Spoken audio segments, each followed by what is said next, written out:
retrouve aujourd'hui pour vous présenter toutes mes dernières lectures. J'ai pas mal de lectures de styles différents à vous présenter. Je vais commencer avec une lecture graphique que je vous ai pas encore présentée dans un book haul, je crois, parce que je l'avais acheté après avoir tourné le dernier book haul. C'est une nouvelle série qui est sortie chez les éditions Sikou. Et je crois, ouais voilà, c'est une maison d'édition, enfin un groupe qui appartient à Michel Lafon. Et ils ont commencé à sortir le webtoon White Blood de Lim Lina. Donc j'ai pris le premier tome. Je trouve la couverture vraiment très très jolie. Et au niveau de l'objet livre, c'est, vous savez, les couvertures vraiment toutes douces, j'aime vraiment beaucoup. Donc c'est une série de webtoons que moi personnellement je connais pas, j'ai jamais lu sur la plateforme. Et du coup bah, c'est juste une découverte avec cette série. Il y a déjà le tome 2 également qui est sorti en même temps que le premier tome. Ils ont fait un lancement comme ça de cette série avec les deux premiers tomes. Et ici on va suivre une histoire plutôt fantastique où les vampires ont commencé à être connus de tous depuis quelques temps, et sauf que ça se passe pas forcément bien avec la relation avec les humains parce qu'il y a beaucoup de meurtres. Les vampires sont un petit peu des personnes qui se foutent un petit peu des humains, et il y a plein de meurtres partout, donc forcément ça attise une haine des humains envers les vampires. Et nous on va suivre cette personne qui est Ayan, je crois, Ayan, voilà, qui est également un vampire et qui est une adolescente, et par contre elle n'est pas un vampire comme les autres, et on va suivre un petit peu qui elle est, pourquoi elle n'est pas comme les autres, et pourquoi elle n'apprécie pas forcément les vampires de base. Donc voilà, on va suivre un petit peu son combat à elle. Je vous en dis pas plus parce que c'est vraiment que l'intro. On a également une sorte d'enquêteur qui va être amené, je pense qu'il va être un peu plus important par la suite. Là il est juste évoqué pour l'instant. Qui est pareil, est plutôt lié à tout ce qui se passe avec les vampires, et il essaye de les chasser. Il enquête sur eux, donc on va suivre un petit peu ce qu'il fait. Donc franchement c'était plutôt une chouette lecture, j'ai bien aimé, c'était bien rythmé, j'ai bien aimé le personnage principal. Je trouve que les dessins sont vraiment très chouettes, vous avez vraiment tout en couleur, hein, comme les manhwas habituels de toute façon, et j'aime vraiment bien les dessins. J'essaye de vous montrer, voilà, c'est un petit peu flippant.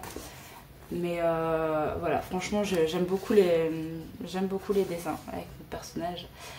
Donc voilà, si jamais vous voulez découvrir, il y a déjà les deux premiers tomes. Moi je pense que c'est une série que je vais continuer parce que vraiment c'est une très très chouette lecture. Et franchement au niveau du prix, ils sont restés au même prix que les éditions K-Books, donc c'est 14,95 €.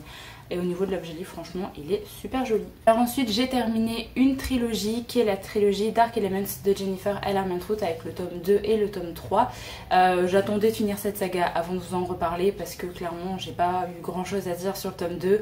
On est dans une saga fantastique, plus fantastique romance comme Jennifer L. Armentrout a l'habitude de faire. On va suivre Leila qui est une personne assez particulière puisqu'en fait elle est mi-gargouille, mi-démon, et on comprend que dans cet univers, les gargouilles sont là pour chasser les démons justement. C'est un petit peu les protecteurs de la ville. Du coup forcément sa place est un petit peu compliquée, elle habite avec les gargouilles, on va comprendre pourquoi et on va comprendre un petit peu qui elle est au fur et à mesure de cette saga. Et sauf qu'au début du premier tome, elle va commencer à se faire chasser. Des démons vont être envoyés pour la chasser elle, et on va suivre un petit peu tout ça. Vous avez pas mal d'autres créatures qui sont amenées, des créatures démoniaques qui vont être développées au fur et à mesure de la saga. Et vraiment tout le côté démon qui est beaucoup plus développé que ce à quoi je m'attendais au début de cette saga. Et je suis vraiment contente que l'auteur est parti là-dedans parce que c'est assez particulier, et j'aime bien. On voit pas ça dans toutes les sagas, surtout d'Urban Fantasy, donc c'était vraiment chouette. Il y a vraiment que le deuxième tome où il y a eu un triangle amoureux qui était pas vraiment très intéressant à suivre, où il n'y avait pas forcément beaucoup d'action non plus. Un peu le tome que j'ai le moins aimé forcément par rapport aux deux tomes, et je trouve que le troisième démarre quand même pas mal au niveau romance, mais au fur et à mesure il y a quand même pas mal d'action, pas mal de révélations sur Leila, sur ses parents et compagnie, donc voilà, c'est plutôt un tome qui conclut bien cette trilogie. J'ai bien aimé les personnages, j'aime beaucoup les deux personnages qui font le triangle amoureux, même si clairement il y en a un qui me saoule un peu plus qu'un autre, mais il était quand même bien développé. Donc voilà, je lirai du coup le tome, le premier tome de cette nouvelle saga qui est La Foudre et la Fureur, qui est du coup un spin-off de cette saga là, maintenant que j'ai enfin terminé Dark Elements. Donc je suis plutôt contente d'avoir enfin lu cette trilogie et d'avoir pu lire les sagas dans l'ordre pour vraiment tout comprendre. Donc voilà, si jamais vous aimez l'auteur, de toute façon, vous pouvez foncer sur cette saga. En plus, c'est vraiment une trilogie, donc c'est cool. C'est pas 5 tomes comme Lux ou comme Covenant, donc ça se lit vraiment très très bien. Alors ensuite, je vais faire une petite pause sur les lectures que j'ai aimées et vous parler d'un abandon. C'est My Absolute Darling de Gabrielle Talent qui est sorti chez Gallmeister, donc dans leur collection Totem, dans format poche. Je pense que vous avez eu connaissance de ce livre parce qu'il a fait énormément le buzz quand il est sorti en grand format, quand il est sorti en poche. On a beaucoup parlé de ce livre. Et alors moi j'avais vraiment tout vu sur ce livre. C'était soit des personnes qui avaient adoré, soit des personnes qui n'avaient pas du tout accroché. Et malheureusement je fais partie de cette team là. C'est un livre assez particulier parce qu'on va suivre Turtle, qui est une jeune fille de 14 ans je crois, qui habite avec son père dans un endroit un petit peu plus reculé de la ville, et on va suivre la relation qu'elle a avec son père, sa façon de vivre de tous les jours, et un petit peu comment elle a été élevée, la relation également qu'elle a avec son grand-père, et tous les problèmes également qu'elle peut avoir quand elle va à l'école avec les autres enfants de son âge et compagnie. Donc voilà, on va suivre vraiment sa vie, c'est vraiment le but du roman, on va suivre ça. Et je vais pas rentrer trop dans les détails, mais j'ai pas aimé le style d'écriture.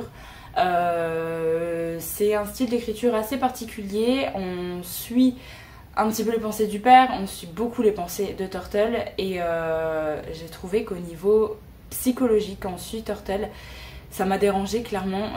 Alors l'auteur c'est clairement fait exprès parce que c'est pour mettre en avant un petit peu ce qu'a vécu Turtle et pourquoi elle est comme ça, et au final est-ce que c'est pas normal qu'elle pense comme ça au vu de sa façon de vivre depuis toujours.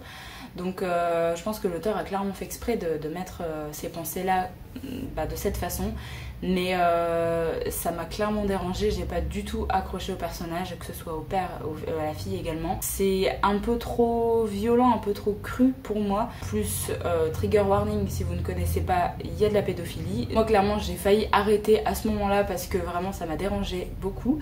Donc voilà, j'ai pas du tout accroché, vraiment j'ai pas aimé le style, j'ai pas aimé les personnages, c'était trop cru, c'était trop... Ouais, non, voilà.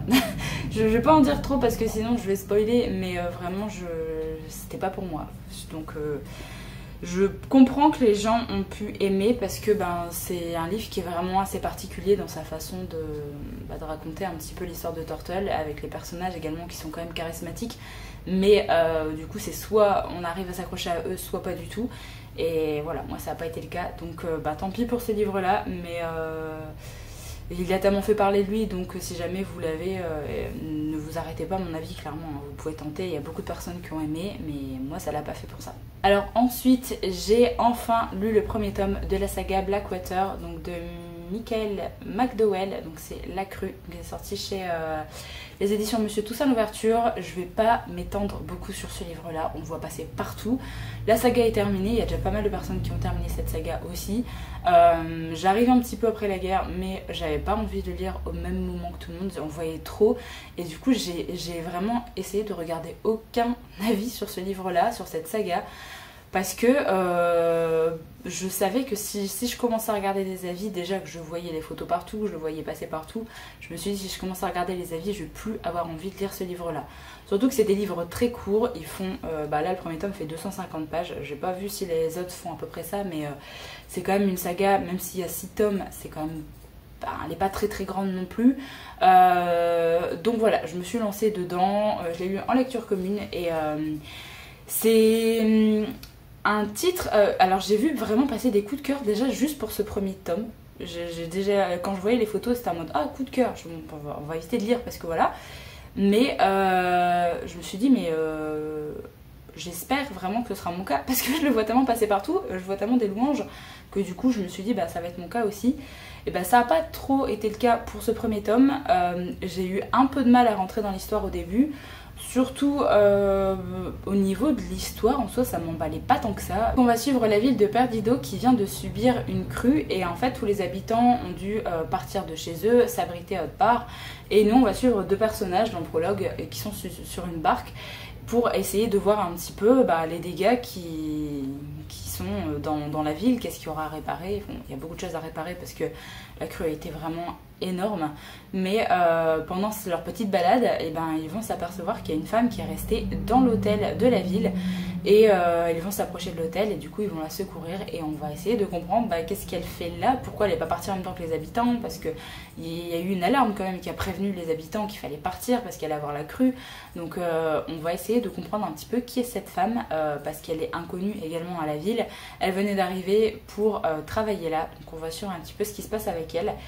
Et j'en dis pas plus parce que le livre est assez court et c'est le premier tome. On va suivre un petit peu la vie de cette femme et on va suivre la vie d'une famille qui va un petit peu l'accueillir parce qu'elle a aucun autre endroit où habiter. Donc voilà, et il va se passer des petites choses un petit peu étranges dans la ville. Il va commencer à y avoir des petites...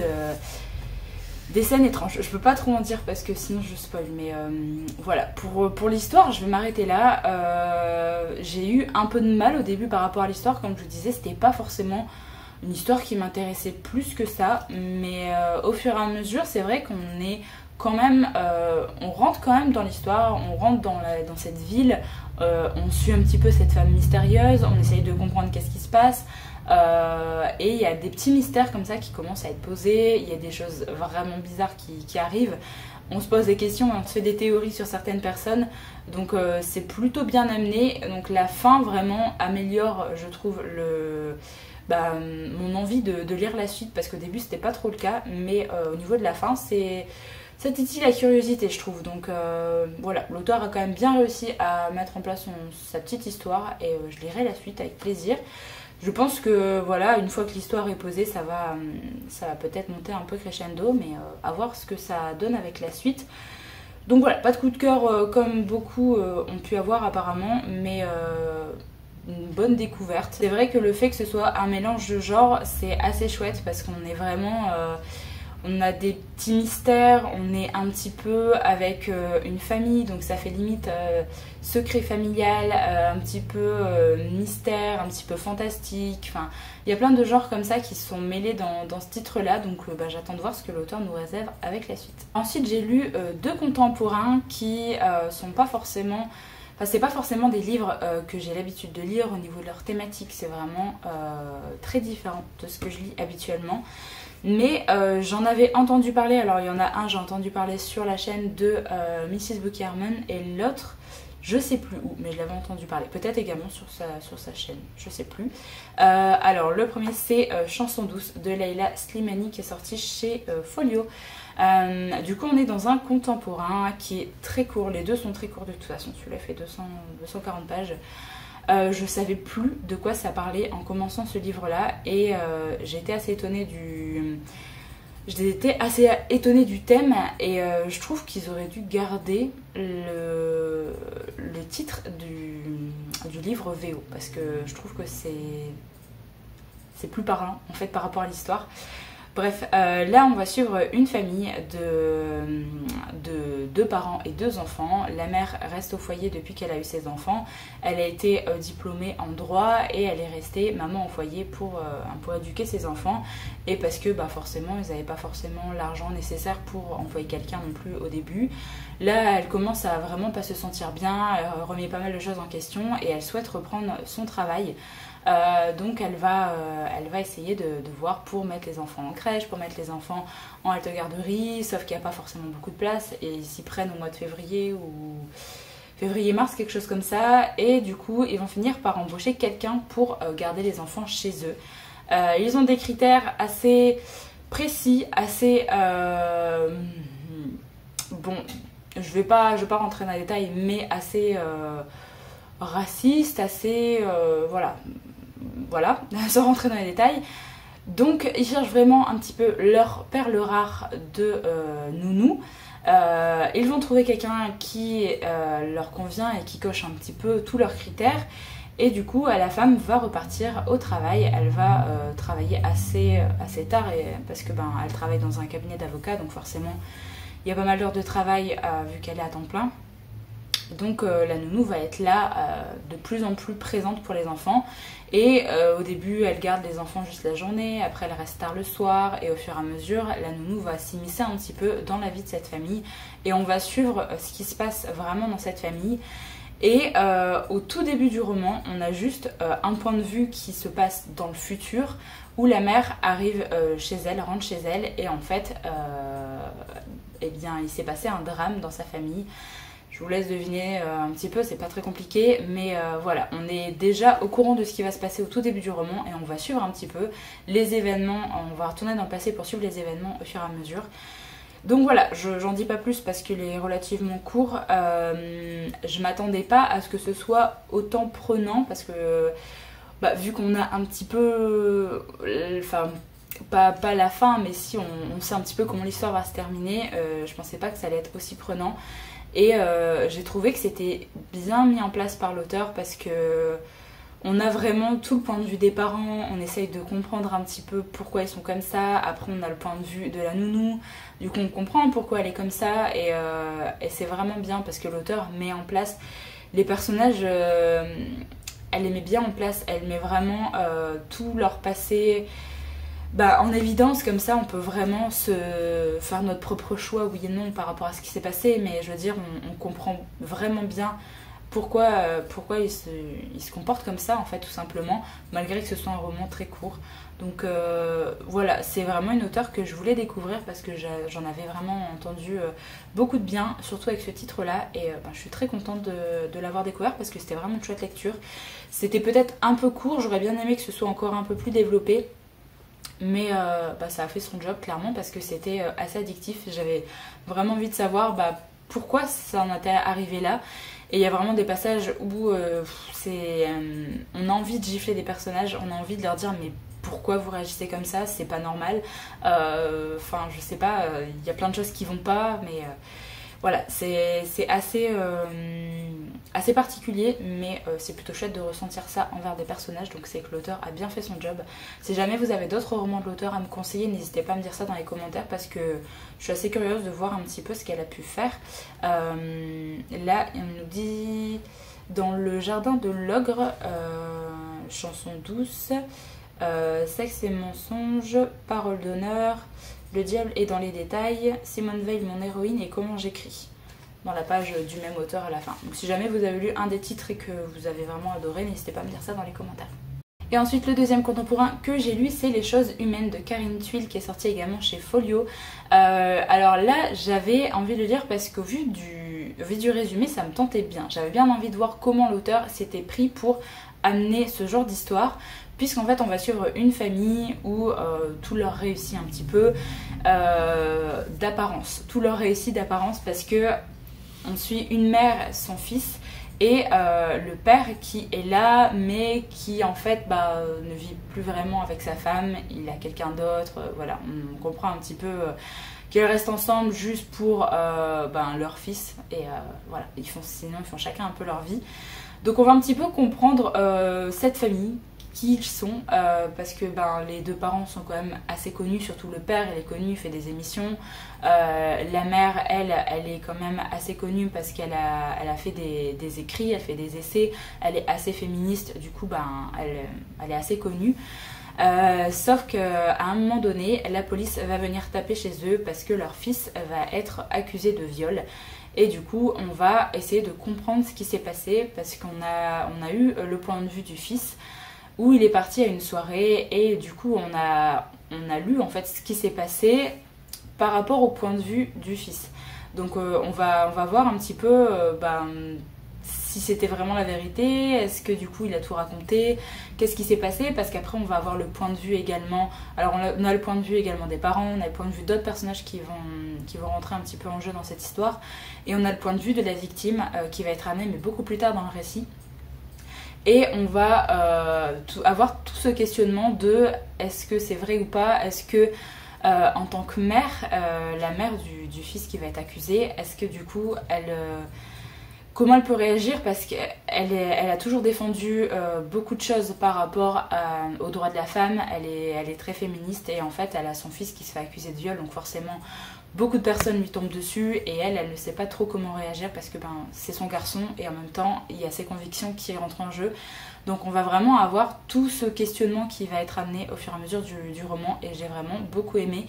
Je trouve que l'auteur, elle arrive à nous mener en bateau du début à la fin, à nous faire poser plein de questions. On se dit ben oui mais non c'est comme ça, mais en fait on a d'autres éléments qui rentrent en jeu. Du coup on avait beau être sûr que c'était comme ça au départ, en fait ça ne l'est pas forcément. Donc on suit le procès également dans le roman et je trouve que c'est vraiment très intéressant. Alors il y a quelques termes des fois un petit peu juridiques qui sont amenés que je comprends pas forcément parce que je suis pas du tout calée là-dedans, mais l'auteur a réussi quand même à ce que ce soit clair, c'est pas non plus incompréhensible.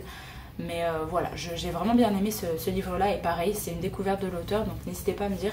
Je sais pas si c'est son premier titre ou si elle a écrit autre chose. Ah si, de la même auteure. L'insouciance, on nous dit l'invention de nos vies, 6 mois, 6 jours, la domination, 12 France, quand j'étais drôle, tout sur mon frère, du sexe féminin, interdit et pour le pire. Ah oui, elle a écrit quand même pas mal de choses. Je pensais pas qu'elle avait écrit autant de choses, Karen Tuile. Donc si jamais vous avez d'autres recommandations à me faire sur cet auteur, n'hésitez pas parce que j'ai vraiment bien aimé son style. Elle dénonce les choses et en même temps c'est dénoncé mais d'une bonne façon en fait. Donc franchement c'est vraiment chouette. J'ai vraiment beaucoup aimé les personnages. Même s'il y en a qui sont détestables, on s'attache à eux et c'était vraiment très très chouette. Donc voilà, je peux que vous conseiller si jamais vous voulez découvrir ce titre-là parce que je trouve que l'auteur a bien mené son jeu tout au long du roman et elle nous mène vachement en bateau et elle essaye de nous faire réfléchir sur pas mal de points. Donc voilà, il y a un film, mais je suis pas très film français donc je pense pas que je regarderai. Mais voilà, en tout cas le livre m'a beaucoup plu donc si jamais vous l'avez dans votre palle, n'hésitez pas à le sortir.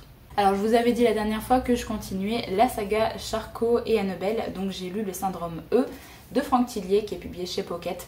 Je suis d'ailleurs, j'ai commencé vraiment tout début Gattaca qui est techniquement la suite directe du syndrome E. Alors même si c'est la saga de Charcot et Annabelle, le syndrome E et Gattaca sont un petit peu une duologie parce que au niveau de l'histoire ça se suit vraiment. Alors pour ce titre là ça a été plutôt bof au niveau de mon ressenti lecture. J'ai bien aimé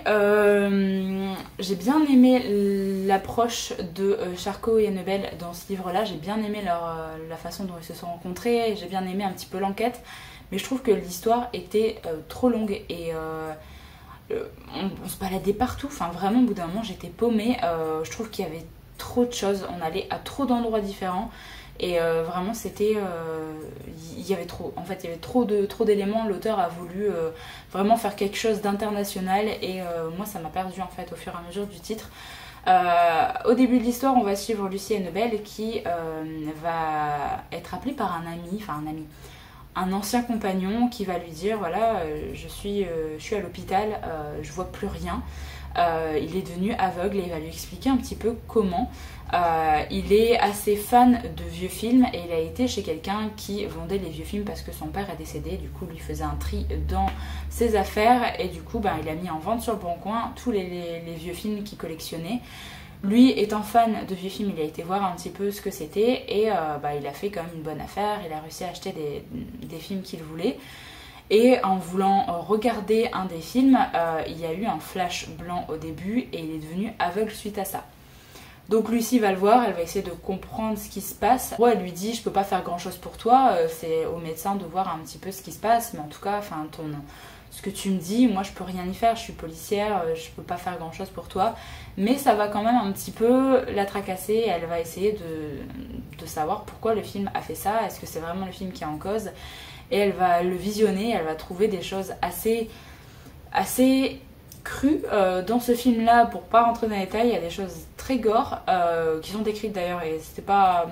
voilà, pour ça que je vous avais dit Je sais plus, dans l'update précédent, je crois, je vous avais dit, ça me rappelle un petit peu Train d'enfer pour Ange Rouge à certains moments, parce qu'il y a déjà des passages qui sont gore et un peu plus détaillés que ce qu'on a pu trouver, par exemple, avec La Chambre des Morts et La Mémoire Fantôme. Donc c'est quelque chose qui me plaît un peu moins dans les thrillers, mais c'était pas trop. Mais au début, on avait quand même, du coup, j'étais pas très fan. Donc voilà, Lucie Annabelle va commencer à enquêter sur ça, et nous on va suivre Charcot également, qui va enquêter sur une autre affaire avec des cadavres qui sont mutilés. Au début, du coup, ils sont chacun de leur côté. Elle est près de Lille et lui, il est au niveau de Paris. Donc on se dit, comment est-ce qu'ils vont se rencontrer? Leurs affaires vont forcément être liées et du coup, ils vont finir par devoir travailler ensemble. Et on va suivre ça. Je ne vais pas rentrer plus dans les détails parce que l'affaire grandit vraiment au fur et à mesure du livre. Mais en fait, j'ai bien aimé le raisonnement sur la violence. Sans rentrer dans les détails, il y a un raisonnement sur la violence qui est amené, qui m'a plutôt plu. Mais vraiment, je trouve que l'auteur est parti dans tous les sens dans ce livre-là. J'ai pas réussi à rester captivée jusqu'à la fin. J'ai quand même bien aimé la résolution d'enquête, mais vraiment c'était trop long et le fait qu'on parte dans plein de pays, ça m'a perdu au bout d'un moment. Voilà, je lis Gattaca, à voir si ça se déroule mieux ou pas. Pour l'instant, voilà, j'avais très envie de lire Gattaca quand même assez rapidement parce qu'on a une fin qui nous donne envie de savoir ce qui s'est passé en fait. Donc forcément, j'ai sorti Gattaca de ma palle pour voir comment ça va évoluer. Voilà, j'espère que nos personnages vont pas trop souffrir dans Gattaca, donc à voir. Mais voilà, pour l'instant celui-là c'est plutôt un mouais. J'avais vraiment eu une très bonne lecture avec La Mémoire Fantôme, donc je suis un peu déçue que ça redescende un petit peu avec ce livre-là. J'espère que Gattaca va me plaire parce qu'il y avait beaucoup de personnes qui m'ont dit que c'était vraiment un de leurs livres de Frank Charcot qu'ils avaient adoré, avec le manuscrit inachevé. C'est vraiment les deux titres qui sont le plus ressortis. Donc j'espère que ça va beaucoup plus me plaire que celui-là. Et ensuite j'ai lu À la lumière de nos jours de Clarisse Sabart, qui est publié chez Charleston. Je l'ai sorti en version audio parce que c'est un gros bébé et j'avais très envie de repartir dans une histoire de Clarisse Sabart. Et du coup je me suis dit que c'était l'occasion de le sortir. En plus la couverture fait quand même très été. J'avais très envie de retourner dans une histoire un petit peu contemporaine et historique en même temps. Et vu que Clarisse Sabart, elle fait des doubles temporalités, du coup j'étais très contente de repartir dans ce livre-là. Ici on va suivre, alors ça fait un moment que je l'ai lu celui-là par contre, on va suivre Julia. Julia en 2013 qui a vécu un deuil dans sa famille, elle a perdu sa maman et du coup là elle doit s'occuper un petit peu des dernières affaires, de vendre l'appartement de sa mère, récupérer ses affaires. Sauf qu'en fait elle va tomber sur une lettre de sa maman qui va lui dire voilà... je sais que du coup tu dois avoir pas mal de peine suite à ma perte, mais j'ai des choses quand même à te demander.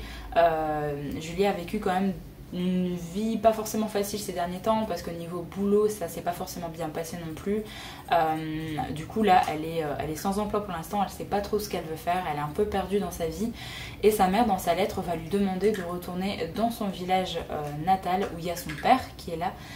Sa mère et son père étaient divorcés et du coup sa mère va lui demander si elle peut redonner une chance à son père et essayer de se rapprocher de lui. Et donc Julia elle va décider de quitter un petit peu Paris pour l'instant, de retourner dans son village natal et d'essayer d'assouvir un petit peu les derniers souhaits de sa mère. Et du coup elle va retourner vivre quelques temps chez son père, essayer de voir un petit peu ce qui s'y passe parce que ça fait 3-4 ans je crois qu'elle n'y est pas retournée, si j'ai pas de bêtises. Donc elle va voir un petit peu son cousin, elle va voir sa grand-mère, elle va revoir pas mal de personnes de son entourage. Et son père va commencer à lui raconter un petit peu la vie de son arrière-grand-mère et de sa grand-mère ensuite, qui vont déboucher sur des secrets de famille. On va suivre un petit peu ce qui s'est passé. On repart du coup dans les années 20 avec son arrière-grand-mère, sur pourquoi elle a quitté son village natal pour elle aussi partir à Paris, qu'est-ce qui s'est passé. On a du coup la guerre forcément qui va être évoquée dans le roman, parce que on va passer par cette période historique là. Et au niveau des... Alors j'ai beaucoup aimé le passage dans le présent. Au début j'étais vraiment bien attachée à Julia et j'ai eu du mal un petit peu à m'attacher au personnage dans la partie dans le passé au début.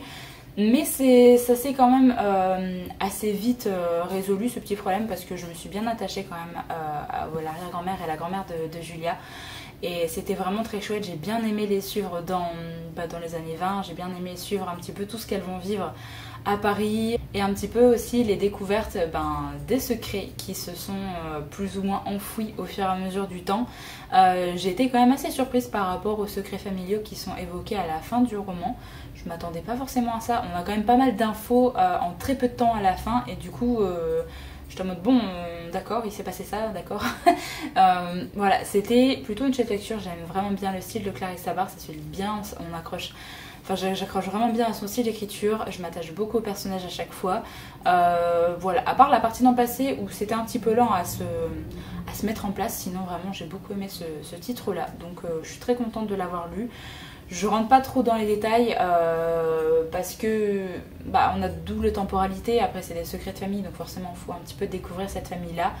Mais on va parler également de pâtisserie parce que Julia c'est quelque chose qu'elle aime bien faire. C'est un petit peu son passe-temps parce qu'elle a été dans une émission de télé d'ailleurs en rapport avec la pâtisserie. Donc on va suivre un petit peu ça aussi et voilà, j'ai vraiment bien aimé ce titre-là. Donc je peux que vous conseiller si jamais vous l'avez dans votre pelle pour cet été, ça se dévore quand même, il se passe pas mal de petites choses et les révélations de la fin sont très très chouettes. Donc voilà pour les livres que j'ai lus récemment, c'était quand même un update assez long, j'espère que je vous ai pas perdu. J'espère du coup que la vidéo vous a plu, vous a permis peut-être de découvrir certains titres. N'hésitez pas à me donner votre avis si jamais vous avez lu un des romans que je vous ai présenté et du coup à me faire un petit peu des conseils pour le Leila Slimani et pour Karen Tulle si jamais vous avez déjà lu ces deux autrices. Est-ce que vous avez des titres à me conseiller? Donc voilà, je vous remercie d'avoir regardé la vidéo jusqu'au bout. Je vous retrouve très bientôt pour une prochaine. Donc en attendant, prenez soin de vous.